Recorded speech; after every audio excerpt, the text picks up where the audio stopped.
he has also voiced some concern that a court that has, he appointed 3 of the justices to the Supreme Court and it gave the conservatives a supermajority.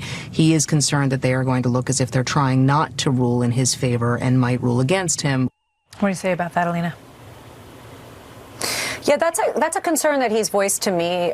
He's voiced to everybody publicly, not privately. And I can tell you that his concern is a valid one. Republicans are conservative. They get nervous. They, unfortunately, are sometimes shy away from being pro-Trump because they feel that even if the law's on our side, they may be swayed, much like the Democratic side would. Right? So they're trying so hard to look neutral that sometimes they make the wrong call. And I just encourage them to really look at the law and the Constitution. It's a very clean cut, Martha. There's no politics that should be involved in this. It's just simply American. And if the justices read the law as I do, as most Americans and attorneys do, even Dershowitz, who's a known liberal, it's just a simple decision, and it should have nothing to do with if you're a Republican or a Democrat. So I don't know. It's Maggie. I'm a friend of Maggie. Even though we're on different sides of the coin. But she's right. The president's always concerned about people worrying about that. So, folks, there you have Donald Trump's lawyer, Alina Habba, admitting that Donald Trump is very scared that the Supreme Court is going to rule against him. I'm Ben Meiselas. This is the MeidasTouch Network, though. Let's break down what Alina Habba actually said there, because it's just also so utterly absurd. She said, you see, the thing here why Donald Trump is so scared that the Supreme Court is going to rule against him is because, Alina Habba says, Republicans are conservative. And then she goes on to say, therefore, ergo, they get nervous to be pro-Trump. So the Supreme Court wants to appease Democrats, and that is why she says they will try so hard to seem neutral and make the wrong call. That is the caliber of Donald Trump's MAGA lawyers right there. Make attorneys get attorneys. Then, of course, she cites Alan Dershowitz, and she says even Alan Dershowitz says that Donald Trump is right here. Now, Alan Dershowitz was Donald Trump's lawyer.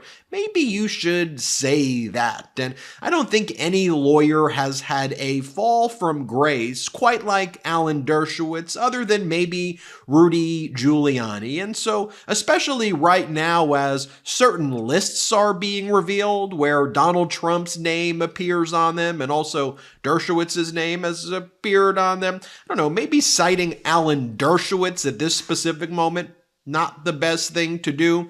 By the way, here is Alan Dershowitz, who Alina Habba just cited as their character witness, if you will. Here, play this clip. Okay. That was in my wife's calendar. My wife scheduled a massage. If you think my wife scheduled a massage with an underage sex slave, then you'll believe anything. No, other calendar entries. Let me finish. You guys clarified that other calendar entries had a collective. Let me finish. I was a visiting scholar at NYU. My wife had a professional masseuse. We have checks, canceled checks, proving that the massage occurred, when it occurred, who it occurred with. And I've had very, very few massages in my life. One at Jeffrey Epstein's house by a middle-aged woman who gave me a shoulder and neck massage, which I hated. I called up my wife and complained about it immediately. No, I've done nothing wrong. If you want to put me on trial here, you have to give me an opportunity to fully explain. You will not be able to make just charges against me without giving me an opportunity. You had a massage at Jeffrey Epstein's house? Do you know who it was who performed that? Yes. I mean, we know approximately who it was. There were a lot of people around her. We think we remember, and the person who was in charge of the Epstein house confirmed this, that it's a woman named Olga who was in her 40s and was a professional massage therapist. And Alan, I thought you handled that pretty well, but there is, one thing. You admitted to a massage at Jeffrey Epstein. I mean, that sounds bad. And here is Alan Dershowitz whining that he now feels exiled in Martha's Vineyard. Martha's Vineyard. Oh, we all can relate to that, Alan, being exiled in Martha's Vineyard. Here, play this clip. Do you know what the irony of this is? That I used to represent people charged with murder, and people would, I never got ostracized. I mean, and I was never for murder or anything, but you dare represent Donald Trump, you're going to be ostracized. I mean, it's just amazing how they made it. Okay. Let me give you an example of what's occurring while we speak. A mile from here, Martha's Vineyard has its book fair. I am probably the man who's written more books than any person in the history of Martha's Vineyard. And I probably sold more books than anybody who's speaking at the book fair. But I've been canceled. My books are not allowed to be sold at the Martha's Vineyard Chilmark Book Fair because I defended Donald Trump. Until I defended Donald Trump, my books were featured every year at the book fair. I couldn't care less about that. I sell thousands of books. Yeah, but you think the people of Martha's Vineyard would want to make sure that a book fair doesn't become a book unfair, in which people are canceled because of exercising Sixth Amendment and First Amendment rights. Shame on the Chilmark and Martha's Vineyard Book Fair. And so while you have Alan Dershowitz saying that, Alina Habba citing Alan Dershowitz, and Alina Habba also revealing attorney-client conversations. Usually as an attorney, you're not supposed to go on the news and just share what it is your communications are with the client. But anyway, Alina Habba says that Donald Trump's been saying this publicly. Okay, well, let's take a look at what has Donald Trump been saying publicly. Here, Donald Trump publicly at one of these traveling fascist circus events that he calls rallies, he says they're trying to get a guilty plea with the Supreme Court because Donald Trump's just a total moron and has no clue what he's talking about. But he goes, I should have absolute presidential immunity. Here, play this clip. Waited and waited and waited, and then they saw I was running, and they waited, and then they saw I was hot, and they filed lawsuits. These are very dishonest people. That's called election interference. And now they're fighting like hell because they want to try and get a guilty plea from the Supreme Court of the United States, which I can't imagine because you have presidential immunity. But strange things happen, but they want to get that because that's the only way they're going to win the election. It's a very sick thing. Yeah, so I didn't hear in that clip Donald Trump publicly saying that he was scared of what the Supreme Court was going to do. I know from a lot of the emails that you send me that a lot of you watching and listening are entrepreneurs. You run your own business. And you know I run a business too, the MeidasTouch Network. So I know how hard it is to manage your numbers, manage the trends in the market, and budget everything. Your business gets to a certain size and the cracks start to emerge. Things you used to do in a day are now taking a week. You have too many manual processes and you don't have one source of truth. If this is you, you need to know these three numbers: 37,000, 25, and 1. Okay, 37,000. That's the number of businesses which have upgraded to NetSuite by Oracle. NetSuite is the #1 cloud financial system, streamlining accounting, financial management, inventory, HR, and more. 25. NetSuite turns 25 this year. That's 25 years of helping businesses do more with less, close their books in days, not weeks, and drive down costs. And 1, because your business is one of a kind. So you get a customized solution for all of your key performance indicators, KPIs, in one efficient system with one source of truth. Manage risk, get reliable forecasts, and improve margins. Everything you need to grow all in one place. The power of having all the information in one place to make better decisions and the unprecedented offer NetSuite is providing has been a game changer for us here at MeidasTouch, and I think it will also be a major game changer for you and your business. Right now, download NetSuite's popular KPI checklist designed to give you consistently excellent performance absolutely free at netsuite.com/Meidas. That's netsuite.com/Meidas, netsuite.com/Meidas to get your own KPI checklist. That's netsuite.com/Meidas. Check it out. By the way, Donald Trump brags about the Supreme Court. He appointed 3 of the justices currently on the Supreme Court. The current Supreme Court's composition is 6 right-wing justices and 3 justices appointed by Democratic administration. So you would think that with 3 of those justices appointed by Donald Trump and the other 3 right-wing as well, forming the 6-3 majority on the Supreme Court, that If Trump thought that he had a good argument here on absolute presidential immunity, he'd get an audience with this Supreme Court crew, wouldn't you think? But here's Donald Trump bragging how the Supreme Court, because of him, overturned Roe v. Wade in the Dobbs decision. Here, play this clip. That's not going to happen with them or any of our judges.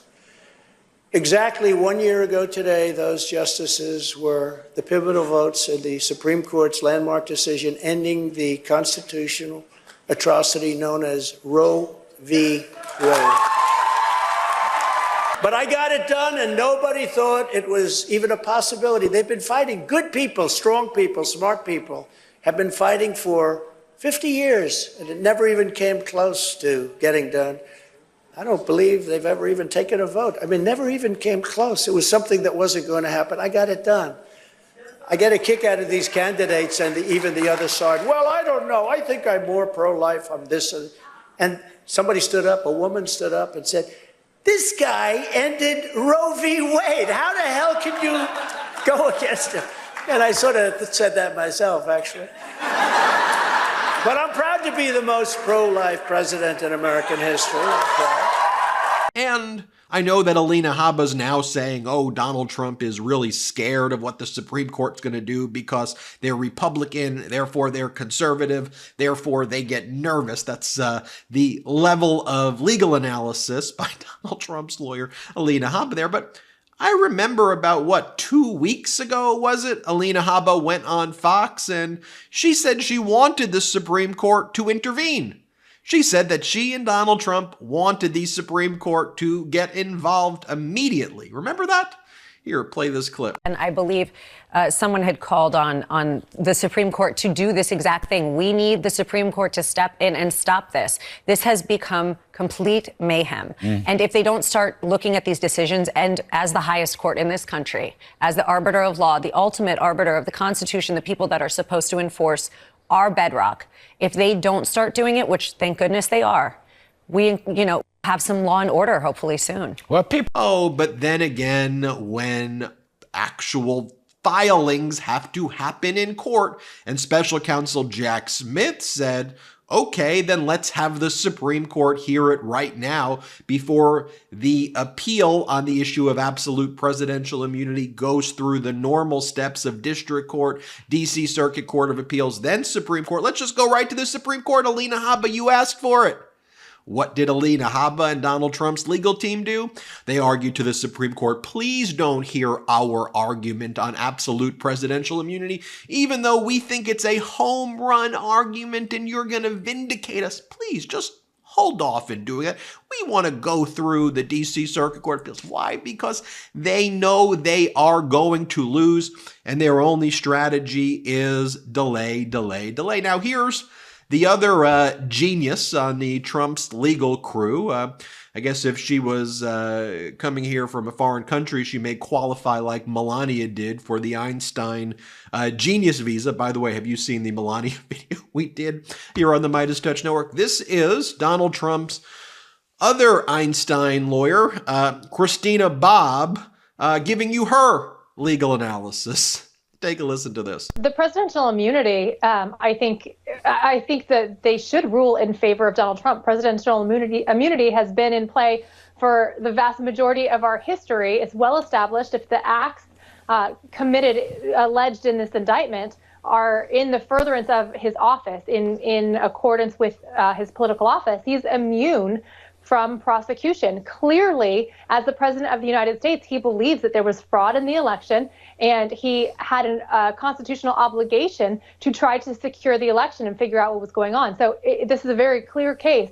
He should be covered by presidential immunity. I don't see them ruling differently, but we'll see how that all plays out. And then as far as the ballot selection goes, the case up from Colorado, I think that will be decisively in favor of keeping Trump on the ballot. Hey, Pete. Oh, yes, Alina Habba. I've read in the Constitution, Article 2. Was it Was it right under the executive vesting clause, where, or is it right above the impeachment judgment clause? Where did I think I saw that it is the role of the commander-in-chief, the executive branch, to interfere with state election procedures? Where did I read that in the Constitution? Nowhere, because you have no clue what you are talking about, Christina Bobb. Even if you didn't say that Trump was involved in election interference in the states, which he was, and you just said, well, Donald Trump was getting involved in elections in general in states without the criminal conduct that's alleged in the indictment. That is not the role of the Article 2, the Article 2 commander-in-chief or executive branch. That's simply not what the Constitution says. That is run by states.